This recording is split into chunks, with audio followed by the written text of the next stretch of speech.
సంతానలేమితో బాధపడుతున్నారా? 899 రూపాయలకే fertility assessment package. వివరాలకి సంప్రదించండి. నమస్తే. నందిని మిల్క్ సమర్పించు సంక్రాంతి స్పెషల్ కిచెన్ ఎపిసోడ్స్ కి స్వాగతం.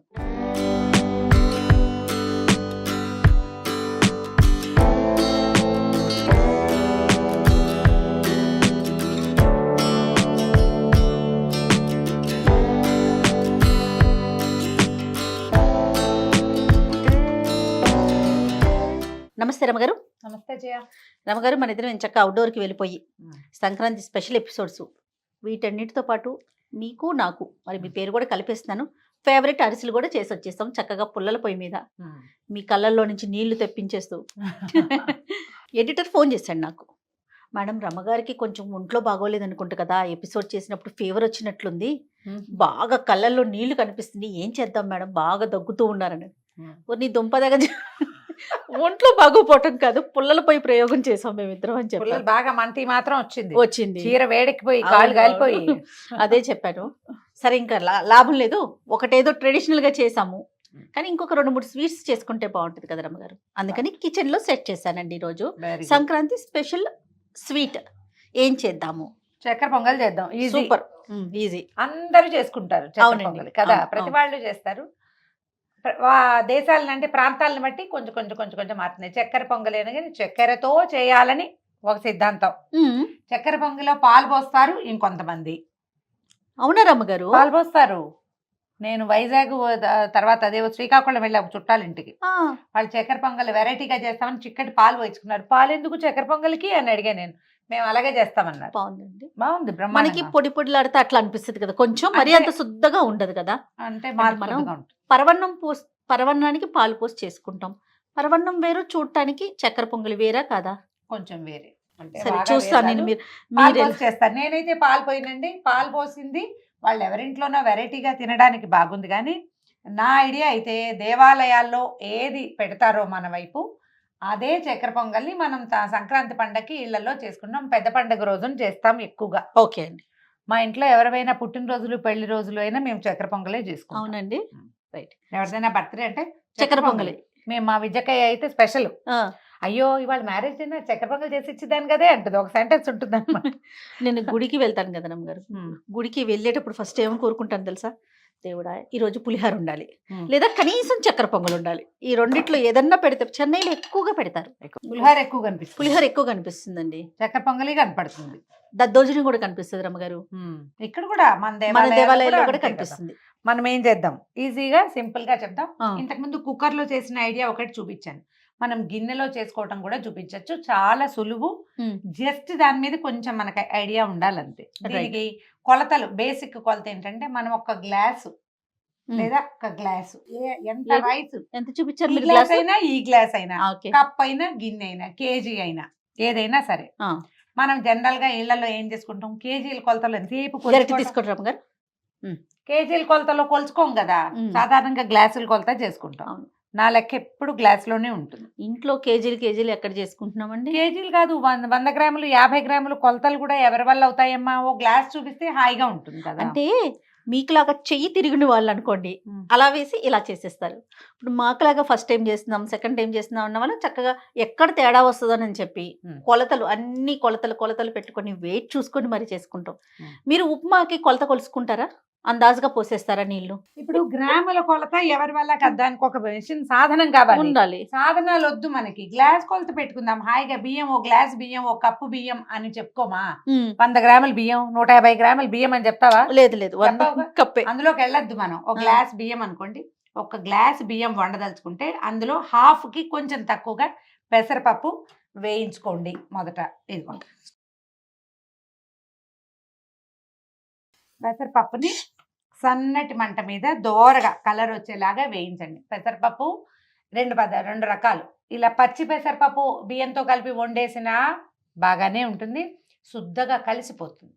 మనం పెసరపప్పు వేయిస్తే పెసరపప్పు భావకం కనపడుతుంది, కొంచెం డిఫరెంట్ గా ఉంటుంది, రుచిలో తగులుతుందా, కొంచెం తగులుతుంది. తర్వాత ఏంటంటే వేగిన తాలూకు వాసన వేరే పలవరింపు వస్తుంది, వేరే రకమైన వాసన. ఇది కూడా ట్రై చేద్దాం, అందుకని ఇది చూపిస్తాను. పెసలు కానీ మినుములు కానీ వేగితే ఒకలాంటి మంచి వాసన.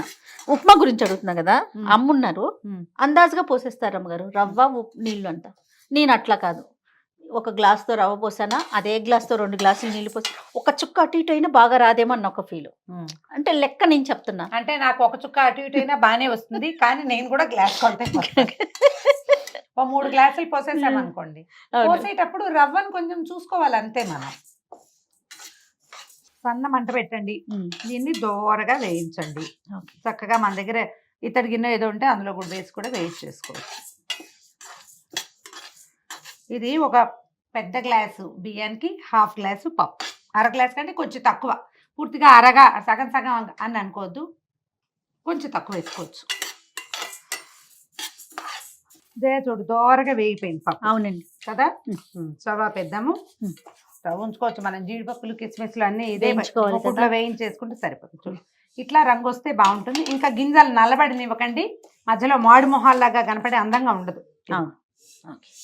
మంచి వాసన కూడా వస్తుంది. వాసన వస్తుంది. ఇప్పుడు ఏం చేద్దాం, ఇప్పుడు ఒక గ్లాస్ మన కొలత కప్పు కొలత 1/2 సగం పప్పుని మనం వేయించాం కదా, దీనిలోనే మనం జీడిపప్పు వేయించేసుకుంటే అయిపోతుంది. వేయించుకుందాం. ముందు ఇందులో బియ్యం పోసేసి కడిగేద్దు, కానీ బియ్యం పెసరపప్పు 2 కడిగేసి ఏం పర్వాలేదు. వేడి దాంట్లో పోస్తున్నాను, నేను భయపడక్కర్లేదు.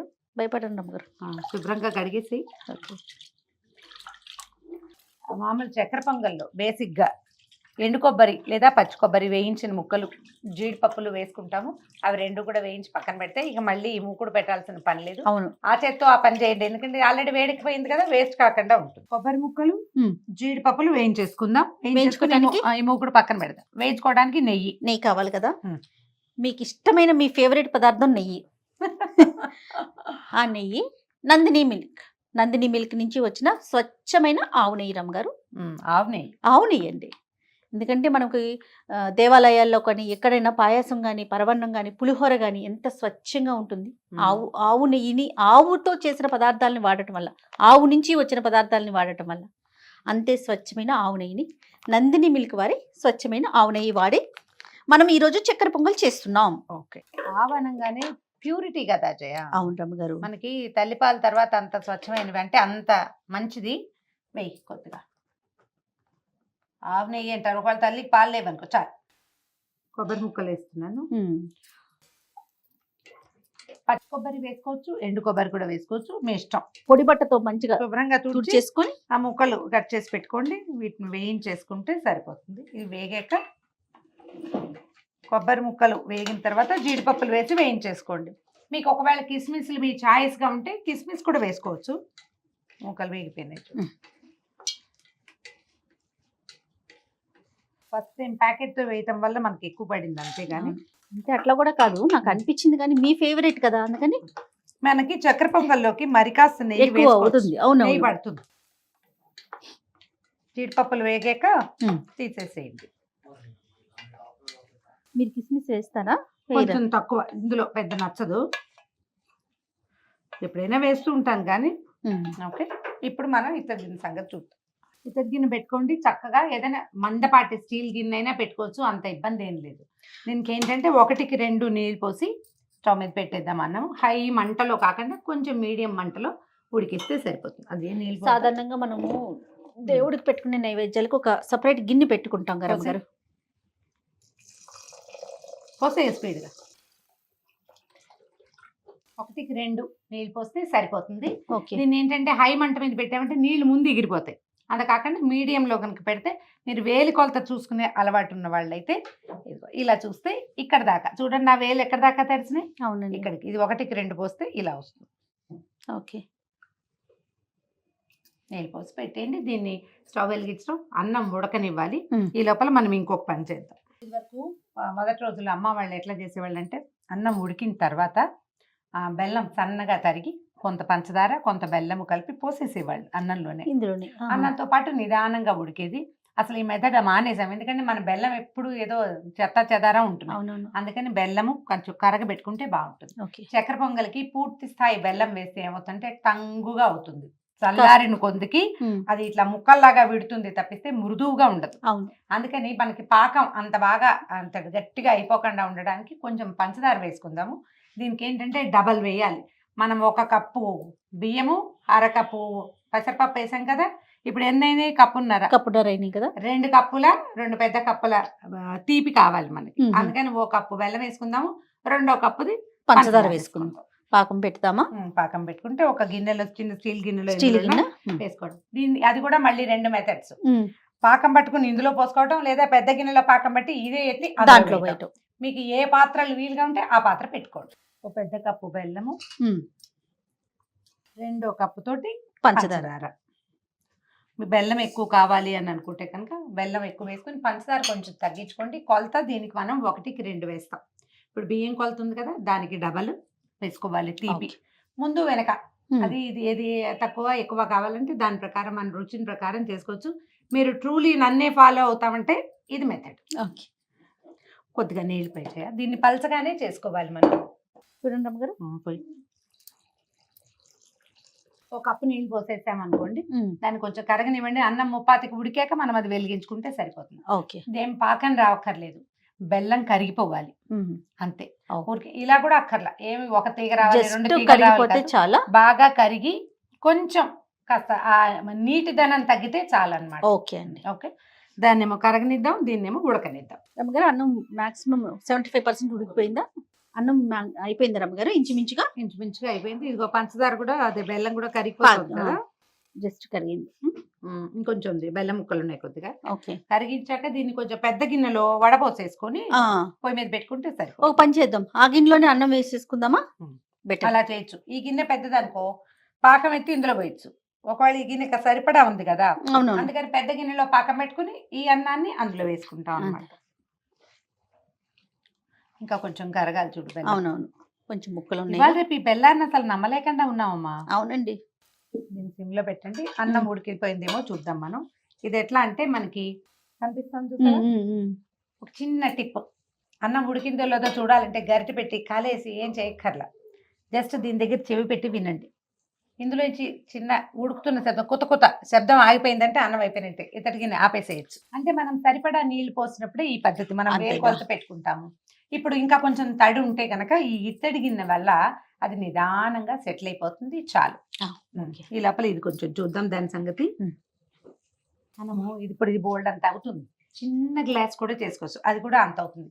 ఒక 4-5కి చక్కగా సరిపోతుంది. ఇది మామూలు కాఫీ గ్లాస్ ఉంటుంది చూడు, కాఫీ గ్లాస్ కొలతతో చేసినా కూడా పప్పు కూడా ఉంటుంది కదా, సరిపోతుంది. మనకేంటంటే మనం పెట్టిన పాకాన్ని ఈ అన్నం పీల్చుకోవాలి. మన ప్రాబ్లం అది. ఇందులోనే బెల్లం వేసి కూడా వండుకోవచ్చు. ఇది ఈజీ మెథడ్ చెప్తున్నాను. అవునులేండి. జిగురుగా వస్తుంది ఇప్పుడే, పాకం రావటల్లా, జస్ట్ జిగురు అవుతుంది, చాలు. ఇప్పుడు ఆపద్దు, దీంట్లో వేసేస్తారా? వండుకోవటమే మన సంగతి. అత్తం ఇవ్వు, ఈ అన్నాన్ని వెత్తి పాకంలో వేసేద్దాం.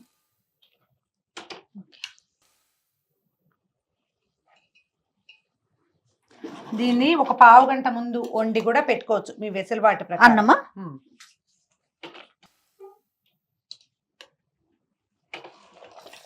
మెల్లిగా కుతుకుతలాడుతుంది. ఈ పాకాన్ని అంతటిని ఈ అన్నం పీల్చుకుని ఇది శుద్ధగా అయ్యే వరకు దీన్ని స్టవ్ మీదే ఉంచాలి. దీనికి ఏం చేస్తామంటే మనం కొంచెం నెయ్యి వడ్డించి ఆ నెయ్యి మొత్తం వాసన పట్టేలాగా చేయాలి. జనరల్గా మనం ఎంత పెసరపప్పు తీసుకున్నామో కొంచెం అటు ఇటు తక్కువగా అంత నెయ్యి దీనికి పడుతుంది. ఓకే, నెయ్యి వేస్తేనే బాగుంటుంది. ఒట్టి పండగ రోజే కదా చేసుకుంటాం. దీన్ని ఇంత వండకుండా చక్కగా కొంచెం వండుకుని ప్రసాదం లాగా ఇంత నెయ్యి, అంత మాత్రంలో వచ్చిన నెయ్యి తినచ్చు కదా. అంతే కదా, ఆరోగ్యానికి మంచిది. ఆవు నెయ్యి సెలెక్ట్ చేసుకోండి. అందులోనూ ముఖ్యంగా నందిని వారి స్వచ్ఛమైన నాణ్యమైన ఆవు నెయ్యి ఇందులో వేయి. నేను కొంచెం చూసి వేసుకు.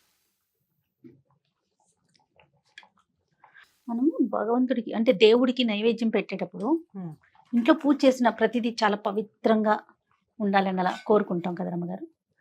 అందులో మనం వాడే వస్తువులను కూడా అలాంటి వస్తువులనే వాడితే అదొకలాంటి మనసుకి తృప్తి అనిపిస్తుంది. చూడండి, పరవన్నం అనగానే ఒక ఇత్తడి గిన్నెలో వండుకుందాం, ఆ గిన్నెలో ఇంకెప్పుడు ఏది వండొద్దు, కేవలం దేవుడికి పెట్టే నైవేద్యాలు మాత్రమే ఆ గిన్నెలో వండుకోవాలి, దేవుడికి ఈ పూలే పెట్టాలి, ఆ పువ్వుని చాలా జాగ్రత్తగా చూసుకోవాలి, ఇలా ఆలోచిస్తాం. అవును, శుభ్రంగా ఆయన పాత్రలోకి కోసుకోవాలి, మనం చేతులు శుభ్రంగా ఉండాలి, అవన్నీ ఆలోచిస్తాం కదా. మనం చక్కగా స్నానం చేసే మొదలు పెట్టాలి, శుచి శుభ్రత కదా. అట్లానే అంతే స్వచ్ఛంగా తయారు చేస్తున్నారండి నందిని వాళ్ళ నెయ్యిని. నేను వెళ్ళి చూసి వచ్చాను కాబట్టి నా కళ్ళతో చూశాను కదా, అందుకే ఇంత క్లియర్ గా చెప్పగలుగుతున్నాను.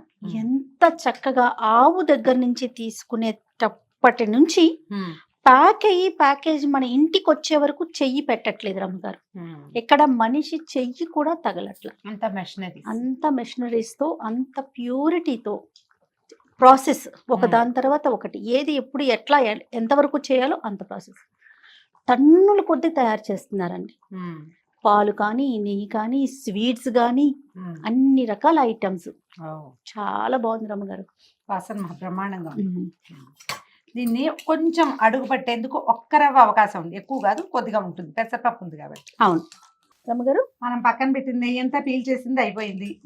మనం ఇందులో ఉన్న పాకం కూడా చూడండి, ఇందాకటికి ఇప్పటికి ఎంత మారిపోయిందో. జస్ట్ గరిట ఉంచండి ఇందులో, కొద్దిగా అలా అనకపోతే ఏమవుతుంది, ఒక్కొక్కసారి అడుగంటే ప్రమాదం ఉంది. చూడు మొత్తం దగ్గరకు వచ్చేసింది. ఇది కొంచెం దీంట్లో sound నుంచి వస్తుంది కూడా రమ్మగారు. అది నెయ్యి. ఆహాహా. మీరు గమనించండి, మామూలుగా నీరు సౌండ్ పోవాలంటే కొత్త కొత్త పోవాలి.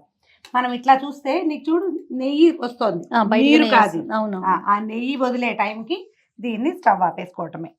అయితే మనం జీడిపప్పులు తర్వాత కొబ్బరి ముక్కలు వేయించాం కదా, వాటిని వేసేయండి, వెళ్ళిపోతాయి లోపలికి. ఈ నెయ్యితో సహా పోసేసుకుంటే బాగుంటుంది. చక్కెర పొంగల్కి బేసిక్ నీడ్ ఒకటి ఉంటుంది, దాని పేరు ఏంటంటే పచ్చకర్పూరం. ఏలకలు పొడి చేసాము, దీన్ని కొంచెం పంచదారలో వేసి కొంచెం నున్నగా చేస్తే కనుక బాగా కలిసిపోతుంది. అది వేసేసి దీనికి ఒక డివైన్ టచ్ మనం దేంతో ఇస్తామంటే పచ్చకర్పూరంతో. ఎడిబుల్ కర్పూరము చాలా కొంచెం పడుతుంది. ఇప్పుడు ఇంత పదార్థానికి నా చేతిలో ఎంత చిన్నది ఉందో చూడండి, ఇంతకంటే ఎక్కువ వేస్తే కనుక ఇది వెగటుగా వాసన వస్తుంది, తింటే మన గొంతులోకి వస్తుంటుంది. ఇంతే వేయాలి. దీన్ని ఏం చేయాలి, ఇట్లా అరిచేతిలో వేసి ఈజీగా ఒకసారి ఇట్లా అనండి, అంతే. మీకు ఇమీడియట్గా ఇప్పటికిప్పుడు రంగనాథ స్వామి దేవస్థానంలో నుంచున్న ఫీలింగ్ ఇది తెప్పించేస్తుంది. అవునండి, కర్పూరం పడితే చాలు వచ్చేస్తుంది. అయిపోయింది. ఇంకా కొంచెం సరదాగా ఉంటే ఇంకో 2 స్పూన్ల నెయ్యి వేసేయండి ఇందులో. మీకు అనిపిస్తుందో చెప్పండి, ఇచ్చేస్తా. ప్యాకెట్ నా దగ్గరే ఉంది, నందిని నెయ్యి. దీనికల్లా నెయ్యి వేస్తే అవునవును, అప్పుడే టేస్ట్ ఉంది, బాగా వస్తుంది. దీన్ని ఏ పాత్రలో పోసి పెట్టుకుంటామో అందులో ముందు కొంచెం నెయ్యి వేసి తర్వాత దీన్ని వేయండి. అప్పుడు ఏమవుతుంది, ఇది చక్కగా స్ప్రెడ్ అయ్యి గిన్నె కంటుకోకుండా ఉంటుంది. ఎలా మెరుపుగా వస్తుందో చూడు. అవును రమ్మగారు.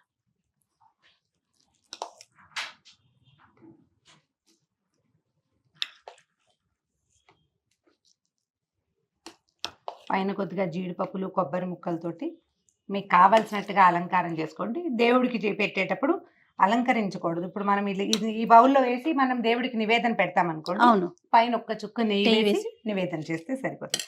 మనం కింద వేసిన నెయ్యి అంచుల్లోకి పైకి వచ్చింది. పూర్తిగా బెల్లమే వేస్తే ఇంకా బాగా బ్రైట్ ఎల్లో కలర్ అనిపిస్తుంది. మనం కొంచెం పంచదార వేసాం కదా, అవునండి, అందుకని కాస్త లైట్ కలర్ లో వచ్చింది. గుమగుమలాడే సంక్రాంతి స్పెషల్ ఏం చెప్పాలి, చక్కెర పొంగలి నెయ్యితో. అది కూడా నందిని వారి నెయ్యితో, ఆవు నెయ్యితో చేసిన చక్కెర పొంగలి. సో సుమన్ టీవీ ప్రేక్షకులందరికీ ఇంకొకసారి సంక్రాంతి శుభాకాంక్షలు.